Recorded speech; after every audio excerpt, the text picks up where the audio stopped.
Hi everyone, नमस्ते। मेरा नाम है Rashi Rusia and I welcome you all to MPPSC made easy. ये जो लेक्चर है, ये लेक्चर नंबर 3 है, जो कि इन कंटिन्यूएशन है जीएस पेपर 2 पार्ट बी में। और जो टॉपिक अभी हम कवर कर रहे हैं सीरीज में, वो है हेल्थ। ये सिलेबस है जो कि एमपीपीएससी के नोटिफिकेशन से निकाला गया है। तो एक बार थोड़ा सा ये देख लेते हैं कि अभी तक हमने क्या क्या कवर किया है और आज के वीडियो में हम क्या पढ़ने वाले हैं। तो आप 4.1 को पढ़िए। तो 4.1 में लिखा है हेल्थ सर्विसेज। हेल्थ सर्विसेज जो है वो हम ऑलरेडी कवर कर चुके हैं। हमने हेल्थ सर्विसेज क्या होती हैं, हेल्थ सर्विसेज कितने टाइप की होती हैं, हेल्थ सर्विसेज कौन प्रोवाइड कराता है, और structure of health care in India, ये हम पढ़ चुके हैं ऑलरेडी। अगला जो टॉपिक है वो है preventive and curative health programmes in India and MP with emphasis on children and women's health. Okay, तो एक सेकेंड, फाइन। अब सी, प्रिवेंटिव एंड क्यूरेटिव जो है वो आज हम उसका बेसिक देख लेंगे कि प्रिवेंटिव और क्यूरेटिव होता क्या है। बट जहाँ ये चीज़ लिखी है कि हेल्थ प्रोग्राम्स हमें पढ़ने हैं, ये चीज़ जो है, जो हेल्थ प्रोग्राम्स है, ये हम थोड़ा बाद में पढ़ेंगे। उसका रीज़न बेसिकली ये है कि ये जो स्कीम्स है, हम चाहते हैं कि हम नई नई स्कीम्स अपने आंसर में लिखें। सी, अगर मैं थोड़ा सा एग्जाम्पल से बताऊँ, सपोज मैंने और आपने मेंस का पेपर एक साथ दिया, ठीक है। अब यहाँ पे लिखा है कि प्रिवेंटिव और क्यूरेटिव स्कीम्स बताओ इंडिया और एमपी में चिल्ड्रन और वुमेन के लिए। मैंने जो स्कीम्स लिखी हैं वो बहुत ही पुरानी पुरानी स्कीम्स लिखी है। जननी सुरक्षा लिख दिया, या शिशु सुरक्षा लिख दिया, मातृत्व सुरक्षा लिख दिया। ये सब पुरानी स्कीम्स मैंने लिखी है। वहीं आपने अपने आंसर में इनकलकेट की है नई नई स्कीम्स, जो कि अभी पिछले 2-3 साल में आई हैं, राइट। तो जब आंसर चेक होंगे अपन दोनों के, तो ऑब्वियसली आपकी आंसर शीट को ज्यादा मार्क्स दिए जाएंगे रादर देन मेरी आंसर शीट को। द रीजन बीइंग क्योंकि आपने नई स्कीम्स को लिखा है। तो इसीलिए हम ये जो स्कीम्स हैं, एक्चुअली वेलफेयर स्कीम्स भी, जब हम वेलफेयर स्कीम्स पढ़ेंगे, ये जो चीज़ें हैं ये दोनों, ये हम बाद में पढ़ेंगे, जिससे हम नई नई स्कीम्स को अपने आंसर्स में लिख सकें। और ऑब्वियसली जब हम नई स्कीम्स लिखेंगे अपने आंसर में, तो हमारा आंसर ज़्यादा इफेक्टिव होगा, राइट। साथ ही साथ आज ही हम हेल्थ का जो बाकी पोर्शन है वो भी कवर करेंगे इसी स्पेसिफिक वीडियो में। तो ये वीडियो थोड़ा सा लंबा हो सकता है, तो येस, हैव पेशेंस। एंड इसके बाद जो है, जैसे आप देख सकते हैं, issues related to availability of curative health to all, availability of doctors and paramedical staff and health services in rural areas. तो ये सब भी हम आज के ही वीडियो में कवर करने वाले हैं। So now let's start with the video. अच्छा, और वीडियो स्टार्ट करने से पहले अगर आपने हमारे चैनल को सब्सक्राइब नहीं किया है, तो प्लीज़ एमपीपीएससी मेड इजी को सब्सक्राइब कर दीजिए। And now let's start with the video. Okay, तो अब थोड़ा सा एक क्विक रिवीजन कर लेते हैं कि लास्ट 2 लेक्चर्स में हमने क्या क्या पढ़ लिया है। तो मैं यहाँ पे एकदम डिटेल में बताऊंगी नहीं कि हमने क्या क्या पढ़ा है, बट जस्ट टॉपिक को रिवाइज कर लेते हैं। हमने हेल्थ पढ़ चुका है कि हेल्थ क्या होता है, हमने हेल्थ सर्विसेज पढ़ चुकी हैं, हमने हेल्थ सर्विसेज प्रोवाइडर्स पढ़ चुकी हैं, हमने structure of health care system in India पढ़ चुका है। ये स्पेसिफिक स्ट्रक्चर है जो कि हेल्थ केयर का है, ये हम ऑलरेडी बहुत ही डिटेल में पढ़ चुके हैं। हमने प्राइमरी का स्ट्रक्चर बहुत अच्छे से पढ़ा है, जिसमें आता है sub centre, primary health centre और कम्युनिटी हेल्थ सेंटर। ये बहुत डिटेल में हर चीज़ के बारे में है, जो कि sub centre, primary and community. वही हमने सेकेंड, ओके, ये सेम स्लाइड है जो कि इन कंटिन्यूएशन में है सब सेंटर वाली स्लाइड में, है ना। वही हमने सेकेंडरी हेल्थ सर्विसेज का स्ट्रक्चर भी बहुत अच्छे से पढ़ा है, और इसमें आता है सब डिस्ट्रिक्ट हॉस्पिटल और डिस्ट्रिक्ट हॉस्पिटल। हम सब डिस्ट्रिक्ट हॉस्पिटल और डिस्ट्रिक्ट हॉस्पिटल दोनों के नॉर्म्स देख चुके हैं कि क्या क्या होना चाहिए सब डिस्ट्रिक्ट हॉस्पिटल और डिस्ट्रिक्ट हॉस्पिटल में, जो कि इस स्लाइड में दिखाया गया है। और वही हम टर्शरी हेल्थ केयर सर्विसेज को भी कवर कर चुके हैं। तो अगर आपने ये प्रीवियस वीडियोस नहीं देखे हैं, तो मैं आपको सजेस्ट करूंगी कि आप प्रीवियस वीडियोस पहले देख लीजिए, जिससे आपका बेसिक क्लियर हो जाएगा। तो यहीं आई बटन पे आ रहा होगा, तो आप उस पर क्लिक करके जो पुराने लेक्चर्स हैं इस सीरीज के, जो कि 2 हैं, जिसमें हमने अभी तक जो मैंने बताया वो सब कवर किया है, तो आप उसको पहले देख लीजिए। Now let's start with today's video. Okay, तो सबसे पहले हम देख लेते हैं कि प्रिवेंटिव और क्यूरेटिव होता क्या है। अब प्रिवेंटिव और क्यूरेटिव 3 चीजें होती हैं। फाइन, प्रिवेंटिव और क्यूरेटिव केयर क्या होती है, प्रिवेंटिव और क्यूरेटिव मेडिकल सर्विसेज क्या होती हैं, या प्रिवेंटिव और क्यूरेटिव डिजीजेस क्या होते हैं, इसको हम थोड़ा सा बेसिक में समझने की कोशिश करते हैं। Just a second, let me rub this. Okay, अब सबसे पहले आप इस वर्ड पे ध्यान दीजिए। ये वर्ड है प्रिवेंटिव। अब ये जो वर्ड है ये बना है प्रिवेंशन से, राइट। प्रिवेंशन मतलब बचाव। तो अब उसी के अनुसार हम अपने डेफिनेशन बनाएंगे। जैसे वो मेडिकल सर्विसेज जो हमें डिजीज के प्रिवेंट करती हैं डिजीजेस से, वो प्रिवेंटिव मेडिकल सर्विसेज हो गई। वो डिजीजेस जिनको हम प्रिवेंट कर सकते हैं अच्छे से, वो प्रिवेंटिव डिजीजेस हो गए। और वो केयर जो हमें प्रिवेंट करती है सारे डिजीजेस से, वो प्रिवेंटिव हेल्थ केयर हो गई। तो बेसिकली आपको वर्ड पे ध्यान देना है, और यहाँ पे वर्ड से ही अपन ये समझ सकते हैं प्रिवेंटिव प्रिवेंशन से बना है, तो मतलब वो डिजीजेस, वो मेडिकल सर्विसेज, वो केयर जो हमें डिजीजेस से प्रिवेंट करती हैं, वो प्रिवेंटिव मेडिकल सर्विसेज, केयर और डिजीजेस हो गए। फाइन, एक बार डेफिनेशन पे थोड़ा सा ध्यान दे देते हैं। Type of medical services which has measures for the prevention of diseases are preventive services या preventive medical services। अब हम ये देखते हैं कि कौन सी डिजीजेस होते हैं जिनको आप प्रिवेंट कर सकते हो, राइट। तो सी, अब बेसिक सी बात है, जो भी बहुत ज़्यादा मेजर डिजीजेस होते हैं, राइट, जिनका ट्रीटमेंट नहीं हो सकता या ट्रीटमेंट उतना अच्छा अवेलेबल नहीं है, वही ऐसे डिजीजेस होंगे जिनको आप प्रिवेंट करना चाहेंगे, राइट। जैसे एग्जाम्पल के लिए अगर हम करंट एग्जाम्पल लें, कोरोना कहने को एक नॉर्मल फ्लू है, बट अभी कोरोना ने पेंडेमिक फैलाया हुआ है, राइट। तो कोरोना से आप प्रिवेंट कर सकते हो अपने आप को, because obviously there is no vaccine, तो आप क्योर नहीं कर पाओगे, है ना। वैसे ही अगर हम देखें, जस्ट अ सेकेंड, एड्स को देखें, अगर हम एड्स से भी आप अपने आप को प्रिवेंट कर सकते हो। आप टीबी को देखिए, टीबी के ऑब्वियसली डॉट्स होता है and all that, but still TB एक प्रिवेंटिव डिजीजेस में आएगा, बिकॉज उसका प्रिवेंट अगर आप कर लोगे अपने आप को, तो वो बेटर होगा रादर देन अपने आप को क्योर करने के लिए, right. Then there is disease named as cancer. Okay, cancer जो होता है, जस्ट अ सेकेंड, कैंसर जो होता है वो दोनों में आता है, वो प्रिवेंटिव में भी आता है, वो क्यूरेटिव में भी आता है। वो इसलिए कि पहले तो आप कैंसर को प्रिवेंट कर लो, अपने आप को होने ही मत दो, बट कैंसर को क्यूरेटिव में आप ऐसे लिख सकते हैं जैसे आपने कीमोथेरेपी सुना होगा। कीमोथेरेपी में आप दवाइयाँ देते हैं प्रिवेंट कैंसर के लिए, राइट, कैंसर के ट्रीटमेंट के लिए। आपने यूवी रेडिएशन का यूज सुना होगा कैंसर के लिए, है ना। तो वो चीज़ें हो गई जो आप क्योर कर सकते हो। तो बेसिकली कैंसर एक ऐसा डिजीज है जिसको आप प्रिवेंट और क्योर दोनों कर सकते हो, right. Just a second, okay, next slide पे बढ़ते हैं। अब हम देखते हैं कि प्रिवेंटिव केयर या प्रिवेंटिव सर्विसेज के ऑब्जेक्टिव्स क्या होते हैं। तो सबसे पहला ऑब्जेक्टिव है, it ensure that people don't fall sick at the first place. मतलब ये प्रिवेंटिव सर्विसेज बेसिकली वर्क ऐसे करती हैं कि लोग बीमार ही ना हो, है ना। बीमार नहीं होंगे तो वो ऑब्वियसली प्रिवेंट हो जाएंगे अपने आप, right. It aims at mitigating the disease and to prevent for further illness या फ्यूचर इलनेस, ठीक है। अब एक तो इसको मिटिगेट करो, अपने आप को बचा के रखो, और बाद में भी फ्यूचर में भी वो आपको बीमारी दे ही ना, वो डिजीज। फाइन, एंड थर्ड और मोस्ट इंपॉर्टेंट है, it targets as at disease free state. मतलब प्रिवेंटिव केयर शुरू होती है जब आप बीमार नहीं होते हो। तो ये ही एक बेसिक डिफरेंस है प्रिवेंटिव और क्यूरेटिव में।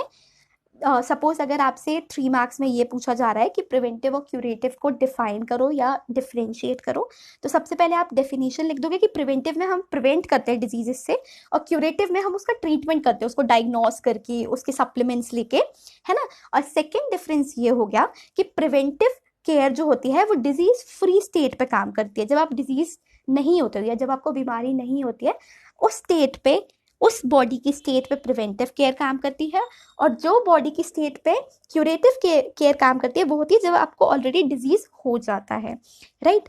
अब एक बार थोड़ा सा ये देख लेते हैं कि आप प्रिवेंट कर कैसे सकते हो अपनी बॉडी को डिजीजेस से। तो बहुत ही बेसिक सा कंसेप्ट है। फाइन, आप इम्यूनाइजेशन करो, अपनी बॉडी की इम्यूनाइजेशन करो, राइट। इम्यूनाइजेशन नहीं कर सकते तो आप अपनी बॉडी की इम्यून सिस्टम को कैसे बढ़ा सकते हो? आप बैलेंस डाइट लीजिए, आप प्रोटीन्स अच्छे लीजिए, आप कार्ब्स अच्छे लीजिए, राइट। वर्कआउट कीजिए, फिजिकल एक्टिविटी कीजिए, इससे आपकी बॉडी का इम्यून सिस्टम बढ़ेगा। और ऑब्वियसली जब आपकी बॉडी का इम्यून सिस्टम बढ़ेगा तो इम्यून सिस्टम एक ऐसा सिस्टम होता है जो हमें किसी भी डिजीज से बचाता है ना। ओके, तो ये हो गया प्रिवेंटिव क्या होता है। अब हम आते हैं क्यूरेटिव क्या होता है, ठीक है। अब सी अगेन यहाँ पे हम वर्ड से देखेंगे। क्यूरेटिव मतलब वो डिजीज जिसको आप क्योर कर सकते हो, जिसको आप आराम से हटा सकते हो। कैसे हटाओगे? या तो अगेन इम्यूनाइजेशन डज थोड़ा बहुत वर्क हेयर, बट उसके अलावा ट्रीटमेंट्स होते हैं, राइट। तो उससे आप, दवाइयाँ होती है, उससे आप अपने आप को डिजीजेस से बचा सकते हो, है ना। तो अब डेफिनेशन देख लेते हैं। Type of medical care which provide medical treatment that restore and maintain health by treating people after they fall sick.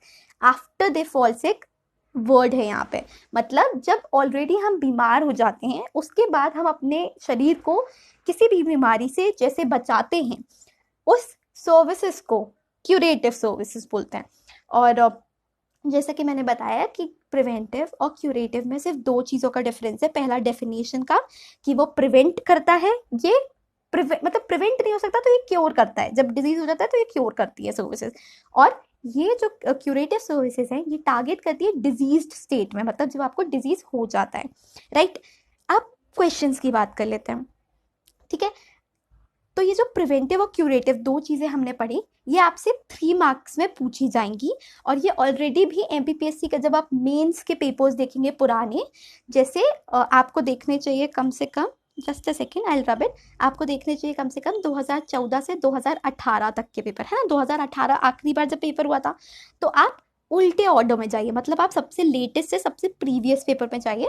तो जब आप 2014 से 2018 तक के पेपर्स देखेंगे तो 2-3 बार ये क्वेश्चन रिपीट हो चुका है कि प्रिवेंटिव केयर क्या होती है और क्यूरेटिव केयर क्या होती है, और ये 3 मार्क्स में पूछा गया है, ठीक है। तो आप इसके लिए डेफिनेशन, ये डेफिनेशन जो मैंने बताई है वो आप लिख सकते हैं, you will get good marks in that, fine. तो ये तो हो गया प्रिवेंटिव और क्यूरेटिव क्या होता है। अब अगला टॉपिक आता है issues related to availability of curative health to all. ये जो क्वेश्चन है, ये जो टॉपिक है, ये आपको क्वेश्चन बन सकता है 6 मार्क्स का या 15 मार्क्स का, डिपेंड करता है कैसे क्वेश्चन आ जाए। तो 3 मार्क्स में तो आएगा नहीं क्योंकि ये डिस्क्रिप्टिव क्वेश्चन है, बड़ा क्वेश्चन है ना। तो ये या तो आपसे 6 मार्क्स में पूछेंगे या तो 15 में पूछेंगे। तो अब इसको सबसे पहले हम ये समझ लेते हैं इसको लिखना कैसे है ना। क्योंकि answer writing we know key is the most important thing if we are preparing for mains and if we want to clear mains, right. तो जैसे सपोज आपसे ये क्वेश्चन आया 6 या 15 में, तो आप कैसे लिखेंगे। सबसे पहले आप क्यूरेटिव हेल्थ को डिफाइन कर दीजिए। तो जो हमने पिछली स्लाइड में हमने क्यूरेटिव पढ़ा है ना, तो सबसे पहले आप क्यूरेटिव हेल्थ को डिफाइन कर दीजिए कि क्यूरेटिव हेल्थ क्या होता है। कुछ सेकेंड पॉइंट पे आप डिजीजेस लिख दीजिए जिनसे आप क्योर कर सकते हो अपने आप को, है ना। और फिर यहाँ पे 1 2 3 4 5 6 7 8 पॉइंट्स दिए हैं। इनमें से जो पॉइंट आपको अच्छा लगे आप अपने आंसर में उस पॉइंट को लिखिए और उसको थोड़ा सा डिस्क्राइब कर दीजिए। यहाँ मैं डिस्क्राइब नहीं कर रही हूँ पॉइंट्स को बिकॉज ऑब्वियसली वो वीडियो बहुत लेंथी हो जाएगा, बट हम थोड़ा सा बेसिक समझ लेंगे इन पॉइंट्स का। तो बेसिकली जब आपको एक क्वेश्चन आएगा तो सबसे पहले आपको लिखना है कि क्यूरेटिव हेल्थ होती क्या है। फिर आप सेकेंड पॉइंट में ये लिख दीजिए कि कुछ डिजीजेस हैं जो कि क्योर हो सकते हैं, है ना। जैसे डेंगू हो गया, चिकनगुनिया हो गया, मलेरिया हो गया, बहुत सारे डिजीज है, डिप्थीरिया हो गया, डायरिया हो गया, टाइफाइड हो गया, इन सबको आप क्योर कर सकते हो दवाइयों से, है ना। तो उन डिजीजेस के नाम लिख दिया हमने। फिर ये जो 8 पॉइंट्स हैं उसमें से जो 6 पॉइंट आपको अच्छे लगे उसको आप लिखिए और उसको डिस्क्राइब कर दीजिए। तो अब हम थोड़ा सा देख लेते हैं कि कौन से पॉइंट्स हैं। ओके, सबसे पहले हम बात करते हैं बजट की। सी, अगर हम बात करें तो गवर्नमेंट का जो बजट आता है उसमें हेल्थ के लिए बहुत कम वेटेज होता है। तो पहला पॉइंट तो ये होगा कि हमारे यहाँ इंडिया में बजट नहीं है हेल्थ के लिए इतना ज़्यादा, राइट। सेकेंड पॉइंट हो गया पॉपुलेशन। हमारी इंडिया की पॉपुलेशन जो है ऑब्वियसली वो सेकेंड नंबर पे, राइट। तो अब इंडिया की पॉपुलेशन इतनी ज़्यादा है कि सबको हेल्थ सर्विसेज प्रोवाइड करना एक मेजर टास्क हो जाता है ना। थर्ड पॉइंट है एक्सपेंसिव हेल्थ सर्विसेज। सी, अब हेल्थ सर्विसेज वी नो की 2 टाइप की होती है, पब्लिक और प्राइवेट, राइट।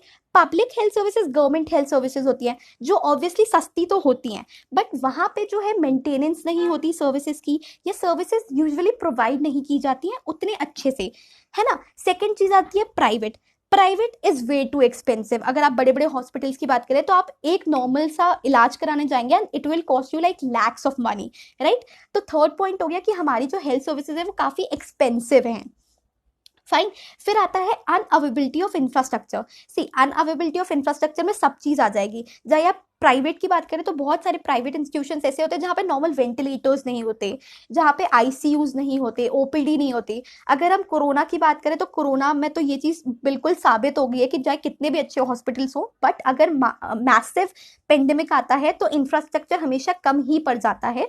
तो आप कोरोना का भी एग्जाम्पल अपने आंसर में कोट कर सकते हैं, राइट। अगर हम बात करें वही पब्लिक हॉस्पिटल्स की या गवर्नमेंट हॉस्पिटल्स की, तो वहां तो इंफ्रास्ट्रक्चर का हाल हमेशा जो नॉर्म्स होते हैं उससे कम ही होता है ना। तो ये हो गया, just a second, I need to rub this. ये हो गया अनअवेबिलिटी ऑफ इंफ्रास्ट्रक्चर।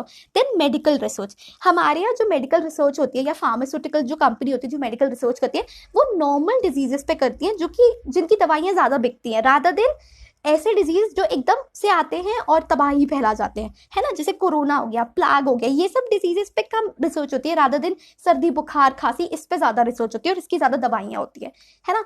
फिर हो गया high burden of diseases. High burden of diseases population से ज्यादा लिंक्ड है।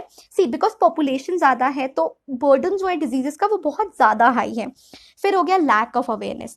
लैक ऑफ अवेयरनेस ये है कि आज मतलब जब तक लोगों को एकदम मरने वाली सिचुएशन ना आ जाए तब तक वो दिखाना ही नहीं प्रेफर करते हैं अपने आप को हॉस्पिटल में, राइट। इसका जैसे एग्जाम्पल कोट करते हैं, ऐसा बोलते हैं कि हर 3 महीने में आपको एक डेंटिस्ट को दिखाना चाहिए या हर 6 महीने में आपको एक नॉर्मल रूटीन चेकअप कराना चाहिए। बट वो लोग जो ये नॉर्मल रूटीन चेकअप कराते हैं ये बहुत ही कम है अमाउंट में, राइट। और फिर हो गया सोशल इनइक्वालिटी। सोशल इनइक्वालिटी मतलब SC STs को ले लेंगे हम, या शेड्यूल कास्ट शेड्यूल ट्राइब्स या बैकवर्ड क्लासेस को ले लेंगे।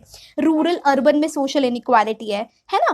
तो ये कुछ इश्यूज हैं जो कि हैं क्यूरेटिव हेल्थ से रिलेटेड। तो एज आई मेंशन्ड अर्लियर, जो भी पॉइंट इसमें से आपको अच्छा लगे आप अपने आंसर में उस पॉइंट को डिस्क्राइब कर दीजिए and you will get very good marks in that, right. अब अगला टॉपिक है availability of paramedics and medico. तो सबसे पहले हम ये समझ लेते हैं कि पैरामेडिक्स क्या होता है और मेडिको क्या होता है। तो अगर आपने हमारे पुराने लेक्चर देखे हैं, जैसे लेक्चर नंबर 2, उसमें भी हमने डिस्कस किया था कि पैरामेडिक्स क्या होता है। तो पैरामेडिक्स या पैरामेडिकल स्टाफ वो स्टाफ होता है जो डॉक्टर की मदद करता है मेडिकल सर्विसेज प्रोवाइड कराने में। जैसे नर्स हो गई, लैब टेक्नीशियन हो गए, वार्ड बॉय हो गए, एक्सेट्रा एक्सेट्रा, राइट। ये पैरामेडिक्स में आ जाता है। अब मेडिको क्या होता है? मेडिको मतलब वो स्टूडेंट जो मेडिकल की पढ़ाई कर रहा है या मेडिकल प्रैक्टिशनर, ये मेडिको कहलाते हैं। तो आपसे 3 मार्क्स में पैरामेडिक्स की डेफिनेशन पूछी जा सकती है, तो आपको ये लिखना है कि the staff which provide या which help doctors in providing the medical services to the patients is known as paramedical staff, right? तो अब टॉपिक है causes of lack of availability of paramedics in India. तो again जैसे कि हमने issues पढ़े थे क्यूरेटिव में, वहां हमने नॉर्मल पॉइंट्स लिखे थे और उसमें से आपको जो भी पॉइंट अच्छा लगे वो आप अपने आंसर में लिख सकते हैं। वैसे ही cause of lack of availability में भी ये 6-7 पॉइंट है, इसमें से आपको जो पॉइंट अच्छा लगे आप वो पॉइंट अपने आंसर में लिख सकते हैं और ये भी आपसे 6 मार्क्स में पूछा जा सकता है। तो अब हम थोड़ा सा पॉइंट को डिटेल में पढ़ लेते हैं। तो सबसे पहले लिटरेसी, इलिटरेसी सॉरी।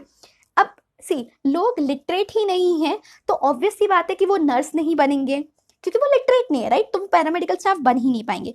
सेकेंड चीज है करप्शन। सी करप्शन एक ऐसी चीज है जो हर चीज में आप लिख सकते हो, राइट। तो करप्शन आई गेस इतना समझाने की जरूरत नहीं है ना। फिर है माइग्रेशन। जो भी पैरामेडिकल स्टाफ है या डॉक्टर्स है, इवन ये पॉइंट आप डॉक्टर्स में लिख सकते हो, जो भी डॉक्टर्स है या पैरामेडिकल स्टाफ है इंडिया का, वो लोग बेसिकली चाहते हैं या वो लोग प्रेफर करते हैं कि वो इंडिया से ज़्यादा बाहर काम करना पसंद करें। अगर उनको बाहर जॉब मिल जाती है, जैसे countries like Dubai, right, Maldives, right, then there is Mauritius, ये जो छोटी छोटी कंट्रीज है वहाँ दे गेट माइग्रेटेड एंड वहाँ अपना बिजनेस शुरू कर लेते हैं या वहाँ नौकरी करना ज़्यादा प्रेफर करते हैं इन कंपैरिजन टू इंडिया। तो ये एक बहुत ही अच्छा पॉइंट है, ये आप अपने आंसर में ज़रूर लिखेगा। फिर आता है एक्सपेंसिव स्टडी एंड कॉम्पिटिशन। सी हमें पता है कि पढ़ाई बेसिकली डॉक्टर्स की पढ़ाई या पैरामेडिक्स की पढ़ाई कितनी एक्सपेंसिव होती है, तो लोग उसको अफोर्ड नहीं कर पाते हैं और जब वो उसको अफोर्ड नहीं कर पाएंगे तब वो पैरामेडिक्स बन नहीं पाएंगे, है ना। फिर आता है कॉम्पिटिशन। कंपटीशन में आप ये लिख सकते हैं कि कितना ज़्यादा कंपटीशन है। लाइक PMT देख लीजिए आप, ये जितने भी नीट होता है ये होता है, इसमें इतना ज़्यादा कंपटीशन होता है कि निकलना बच्चों का बहुत कम होता है रादर देन बच्चों का एग्जाम को क्रैक करना, right. Same thing goes with our PSC, right. MPPSC में जितने बच्चे निकलते हैं वो बहुत कम होते हैं रादर देन जितने बच्चे प्रिपेयर कर रहे होते हैं वो लैक्स में होते हैं, है ना। Then there is private culture. Private culture includes clinics and all. तो जितने भी नर्सेज है या जितने भी पैरामेडिक स्टाफ है वो अगर उनकी गवर्नमेंट जॉब है तो दे प्रेफर कि वो अपना खुद का क्लिनिक खोल लें या प्रैक्टिस करें, प्राइवेट प्रैक्टिस करें रादर देन गवर्नमेंट हॉस्पिटल्स में अपनी सर्विसेज प्रोवाइड करें। तो ये लास्ट पॉइंट था इस लेक्चर का। ओके तो एक क्विक रिवीजन कर लेते हैं कि आज हमने पढ़ा क्या क्या। ओके तो बेसिकली हमने स्टार्ट किया प्रिवेंट। अच्छा उससे पहले एक और चीज, जस्ट अ सेकेंड, हम सबसे पहले आ जाते हैं अपने वापस से सिलेबस पे। तो सी देखिए अब इससे देख लेते हैं हमने क्या क्या पढ़ा। हमने हेल्थ सर्विसेज पढ़ ली है, हमने प्रिवेंटिव एंड क्यूरेटिव पढ़ लिया है, हेल्थ प्रोग्राम्स हम बाद में पढ़ेंगे, है ना। फिर हमने इश्यूज पढ़ लिए हैं, अवेबिलिटी ऑफ क्यूरेटिव, हमने availability of doctor and paramedical staff पढ़ लिया है। अब लास्ट पॉइंट अगर आप यहाँ देखेंगे जो कि है health services in rural areas, ये मैंने आपको पहले भी बताया था लेक्चर नंबर 2 में कि जो हेल्थ सर्विस का स्ट्रक्चर है रूरल एरियाज में वो कुछ नहीं है, जबकि प्राइमरी हेल्थ सर्विस का स्ट्रक्चर ही रूरल सर्विसेज का स्ट्रक्चर है। तो जैसे अगर आपसे क्वेश्चन आता है कि हेल्थ स्ट्रक्चर को डिफाइन कीजिए रूरल एरियाज में, तो आपको ऐसा लिखना है कि हेल्थ सर्विस जो है रूरल एरियाज में वो प्रोवाइड की जाती है प्राइमरी हेल्थ सर्विसेज जैसे, और उसमें उसका जो स्ट्रक्चर है वो है sub centre, primary health centre और कम्युनिटी हेल्थ सेंटर। जब आप इसको डिस्क्राइब कर देंगे तो आपका आंसर फुलफिल हो जाएगा, है ना। तो उसको हम अलग से नहीं पढ़ रहे बिकॉज उसमें पढ़ना sub centre primary health centre है तो रिपीट करना थोड़ा टाइम वेस्ट हो जाएगा, ठीक है। तो just a second, we'll come to the last slide now. Okay sorry. तो ठीक है, आज के वीडियो में हमने हेल्थ जो टॉपिक है वो पूरा कर चुके हैं हम। अगला जो लेक्चर होगा वो माल न्यूट्रिशन पे होगा जो कि आई गेस परसों आ जाएगा, है ना। तो ओके तो thank you so much for watching. I hope आपको ये वीडियो अच्छा लगा होगा और आपको ये वीडियो बहुत ज़्यादा इन्फॉर्मेटिव लगा होगा। अगर आपको ये वीडियो अच्छा लगा हो तो प्लीज़ इस वीडियो को लाइक कीजिए because it takes lot of efforts to make PPTs and explain it to you all. And so please एक लाइक तो बनता ही है। इस वीडियो को सारे फ्रेंड्स जो कि एमपीपीएससी मेंस की तैयारी कर रहे हैं उनके साथ शेयर कीजिए बिकॉज वी नो कि कोचिंग्स नहीं है और लोगों के पास अवेलेबिलिटी नहीं है सोर्सेज का राइट नाउ। तो वी आर ट्राइंग कि हम यूट्यूब की मदद से जितना भी मेंस का सिलेबस है उसको एक अच्छे और बेसिक फॉर्म में कंप्लीट करा सके। तो प्लीज़ इस वीडियो को शेयर कीजिएगा और हाँ, चैनल को सब्सक्राइब करना मत भूलिए, प्लीज़ चैनल को सब्सक्राइब कर दीजिए। और जितने ज़्यादा लोग चैनल को सब्सक्राइब करेंगे उतना ज़्यादा आउटरीच बढ़ेगा और उतने ज़्यादा लोगों तक हमारा जो कंटेंट है वो पहुँचेगा। और आप हमको फॉलो कर सकते हैं इन स्पेसिफिक प्लेटफॉर्म्स पे। और आज के जो आंसर्स हैं जो आपको लिखने हैं वो है 3 क्वेश्चन है बेसिकली। पहला है प्रिवेंटिव और क्यूरेटिव 3 मार्क्स में। ये सब आप टेलीग्राम चैनल पे हमें भेज सकते हैं। टेलीग्राम पे एक चैनल है एमपीपीएससी मेड इजी के नाम से, उसका लिंक जो आपको डिस्क्रिप्शन में मिल जाएगा, ठीक है। तो वहां आप हमको ये आंसर्स भेज सकते हैं। सेकेंड जो मतलब ये 2 क्वेश्चन हो गए which is preventive curative in 3 marks. Second जो क्वेश्चन है वो है issues of availability of curative health to all, ये जो है वो 15 मार्क्स में। तो ये आंसर आप हमें हमारे टेलीग्राम चैनल पे लिख के भेज सकते हैं। एंड यस, अगर आपको कोई भी क्वारी है इस चैनल से रिलेटेड या कुछ भी है जो आप पूछना चाहते हैं तो आप बिल्कुल फील फ्री कीजिए कि आप कमेंट में हमें सब कुछ बता सकें, है ना। तो हम कमेंट पढ़ के आपके जो भी क्वेश्चंस होंगे will try to like solve them. Okay so yes, thank you so much for watching. मिलते हैं आपसे अगले वीडियो में।